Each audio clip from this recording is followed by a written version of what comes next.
Hello everyone.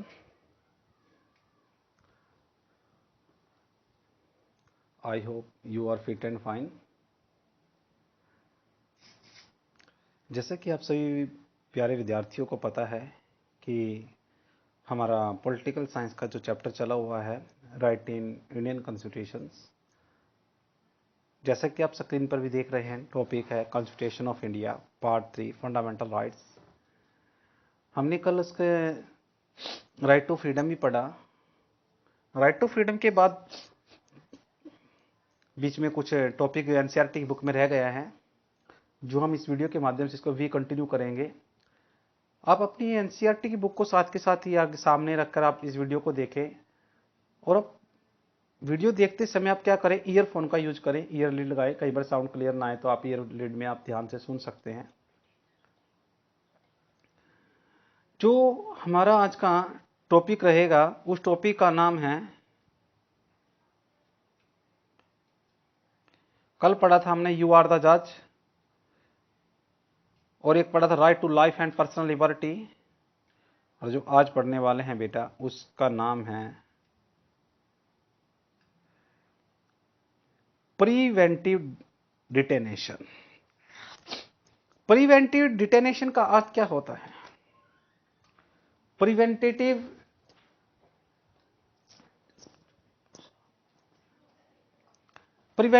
डिटेनेशन का अर्थ होता है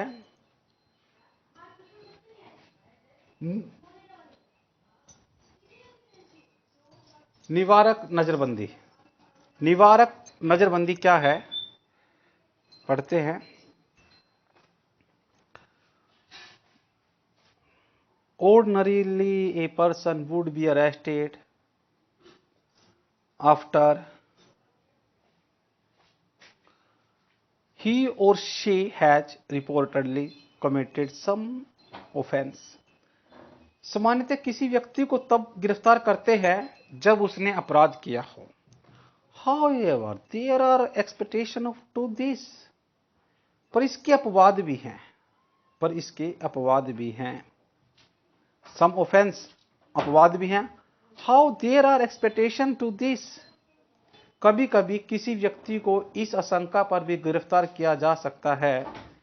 Sometimes a person can be arrested simply out of the apprehension that he or she is likely to engage unlawful activity and imprisoned for some time without the following the above the mentioned procedures। कि वह कोई गैर कानूनी कार्य करने वाला है या फिर उसे वर्णित प्रक्रिया का पालन किए बिना ही कुछ समय के लिए जेल में भेजा जा सकता है। इसे ही निवारक नजरबंदी कहते हैं, इसे ही प्रिवेंटिव डिटेनेशन कहते हैं। This is known as the preventive detention. It means that if the government feels that a person can be threat to law and order, to the peace and security of the nation, it can detain or arrest that person। इसका अर्थ यह हुआ कि यदि सरकार को लगे कोई व्यक्ति देश की कानून व्यवस्था या शांति और सुरक्षा के लिए खतरा बन सकता है, तो वो उसे क्या बना सकते हैं? उसे बंदी बना सकते हैं। इट कैन डिटेन और अरेस्ट दैट पर्सन, या तो हम उसको अरेस्ट कर लेंगे, उसको बंदी बना लेंगे। This preventive detention can be extend only for the 3 months। लेकिन हम प्रिवेंटिव डिटेंशन के अकॉर्डिंग उसे हम 3 महीने के लिए ही हो सकती है। After 3 months such as a case is a brought before an advisory board for a review. इसके 3 महीने के बाद ऐसे मामले समीक्षा के लिए सलाहकार बोर्ड के समक्ष भी लाए जाते हैं। On the face of it, preventive detention looks like an effective tool in the hands of the government to deal with the anti social elements और सुपरविसिव। यस, प्रत्यक्ष रूप से कहते हैं कि प्रिवेंटिव डिटेंशन जो निवारक नजरबंदी है, सरकार के हाथ में असामाजिक तत्व और राष्ट्रीय विद्रोह तत्वों से निपटने का एक हथियार है। लेकिन सरकार ने प्राय इसका दुरुपयोग किया है, लोग यह मानते हैं। But this provision has often been missed by the government. लोग यह मानते हैं कि सरकार ने हमेशा इसका दुरुपयोग किया है। Many people think that a must be greater safeguards in this law so that it may not be misuse against people for reason other than that which are really justified. कि इस कानून में कुछ ऐसे सुरक्षात्मक उपाय किए जाने चाहिए जिससे सामान्य नागरिकों के विरुद्ध अन्य किसी कारण से इसे दुरुपयोग से रोका जा सके। In fact there is a clear tension between right to life and personal liberty and the provision for prevention। कि वास्तव में जीवन और व्यक्तिगत स्वतंत्रता के अधिकार और निवारक नजरबंदी के प्रावधानों में परस्पर विरोधाभास भी होता है। आगे आता है अदर फ्रीडम्स। अदर फ्रीडम्स, अन्य स्वतंत्रताएं क्या है? अन्य स्वतंत्रता क्या है? You can see that under the right to freedom there are some other rights as well। आप देख सकते हैं कि स्वतंत्रता के अधिकार के अंतर्गत कुछ और भी अधिकार भी हैं, पर these rights however not absolute। परंतु इनमें से कुछ अधिकार निरकुंस नहीं है। Each of these is subject to restriction imposed by the government. इनमें से प्रत्येक के प्रयोग पर सरकार कुछ प्रतिबंध भी लगा सकती है। फॉर एग्जाम्पल, उदाहरण के लिए, right of freedom of speech and expression in subject to restriction such as public order, peace and morality etcetera. उदाहरण के तौर पर भाषण की अभिव्यक्ति की स्वतंत्रता, कानून व्यवस्था, शांति और नैतिकता के आधार पर प्रतिबंध लगाए भी जा सकते हैं। Freedom to assemble is to be exercise peacefully and without arms. सभा और सम्मेलन करने की स्वतंत्रता का प्रयोग करने पर यह शर्त है कि वह द गवर्नमेंट में impose the restriction in certain areas declaring the assembly of 5 और मोर पर्सन ऑन लॉफुल। कि वह शांतिपूर्वक बिना हथियारों के हो और सरकार किसी भी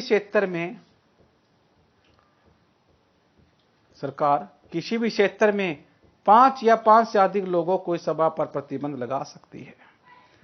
the genuine protest against an act और a policy of a government by the people may be denied permission. प्रशासनिक शक्ति का आसानी से दुरुपयोग कर सकता है और वह सरकार के किसी कार्य या नीति के विरुद्ध जनता को विरोध प्रदर्शन करने की अनुमति देने से भी मना कर सकता है। अर्थात if the people are aware and violent in regard to rights choose the protest against such as acts administration misuse becomes rare. कि लेकिन जनता अपने अधिकारों के प्रति क्या रहे? सजग रहे, सतर्क रहे और प्रशासन के ऐसे कार्यों का विरोध करे जो इसके दुरुपयोग की संभावना कम हो जाती। In the constituent assembly itself some members had expressed their dissatisfaction about the restriction of rights. संविधान सभा में कुछ सदस्यों ने अधिकारों को प्रतिबंधित करने पर अपना असंतोष भी जताया था। ये पिक्चर बता सकते हैं किसकी है? यह पिक्चर है सोमनाथ लाहिड़ी। आप देख रहे हैं, सोमनाथ लाहिड़ी क्या कहते हैं, देखते हैं। I feel that many of these fundamental rights have been framed from the point view of the police constable. मैं समझता हूं कि इनमें से अनेक मौलिक अधिकारों को एक सिपाही के दृष्टिकोण से बनाया गया है। You will find that very minimum rights have been considered and or almost invariable followed by the province। आप देखेंगे कि काफी कम अधिकार दिए गए हैं और प्रत्येक अधिकार बाद एक उपबंध भी जोड़ा गया है। Almost every article is followed by the provision which take away the right almost completely। लगभग प्रत्येक अनुच्छेद के बाद एक उपबंध है और उन्हें अधिकारों को पूरी तरह से वापस भी लेता है। But should our conception of fundamental rights मौलिक अधिकार की हमारी क्या अवधारणा होनी चाहिए? We want to incorporate every one of those rights which our people want to get. कि मौलिक अधिकारों की क्या अवधारणा होनी चाहिए? हम उस प्रत्येक अधिकार को संविधान में पाना चाहते हैं। पीपल वांट टू गेट, जो हमारी जनता चाहती है। सोमनाथ लहरी कहते हैं CAD, ये क्या है? एक वाद विवाद होता है आपस में, वॉल्यूम 3 में। ये जो बात कहता है 29 अप्रैल 1947 के समय की बात है, जब ये बताया जाता है। उसके बाद आता है इसी में राइट ऑफ एक्सक्यूज, आरोपी या अभियुक्त के अधिकार क्या है? Our constitution ensures that a person accused of various offense would also get a sufficient protection. हमारा संविधान इस बात को प्रावधान करता है कि उन लोगों को भी पर्याप्त सुरक्षा मिले जिन पर विभिन्न अपराधों के आरोप हैं। We often tend to believe that anyone who is charged with some offense is guilty. हमें प्राय ऐसा विश्वास कर लेते हैं कि जिस पर किसी अपराध का आरोप लगता है और वह दोषी है। However, no one is guilty unless the court has found that person guilty of an offense. लेकिन जब तक न्यायालय किसी व्यक्ति को किसी अपराध का दोषी नहीं ठहराता, तब तक उसको दोषी नहीं माना जाता। It is also necessary that a person accused of a crime should get adequate opportunity to defend herself or himself. यह भी जरूरी है कि किसी अपराध के आरोपी को स्वयं को बचाने का समुचित अवसर मिलना चाहिए। To ensure a fair trial in courts, the Constitution has provided 3 rights. न्यायालय में निष्पक्ष मुकदमे के लिए संविधान ने 3 अधिकारों की व्यवस्था करता है। कौन कौन से हैं? आइए पढ़ते हैं, आपकी स्क्रीन पर है। No person would be punished for the same offense more than once. किसी व्यक्ति को एक ही अपराध के लिए एक बार से ज्यादा सजा नहीं मिलनी चाहिए। No law shall declare any action as illegal from a backdate and कोई भी कानून किसी भी कार्य को पिछली तारीख से अपराध घोषित नहीं कर सकेगा। No person shall be asked to give evidence against himself or herself. कि किसी भी व्यक्ति को स्वयं अपने विरुद्ध साक्ष्य देने के लिए नहीं कहा जा सकेगा। आपने पढ़ा राइट्स ऑफ एक्यूज्ड, कल पढ़ेंगे हम राइट टू एक्सप्लोटेशंस। और आप इसको अच्छे से रीड करें, अच्छे से पढ़ें, और आप ईयर लीड का भी यूज करेंगे। इसके साथ में एक टॉपिक हो रहा है छोटा सा, वो भी देख लेते हैं अभी।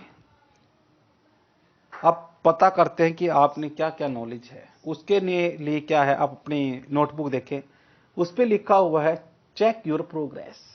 चेक योर प्रोग्रेस कि आप कहां पहुंचे और आपने क्या समझा।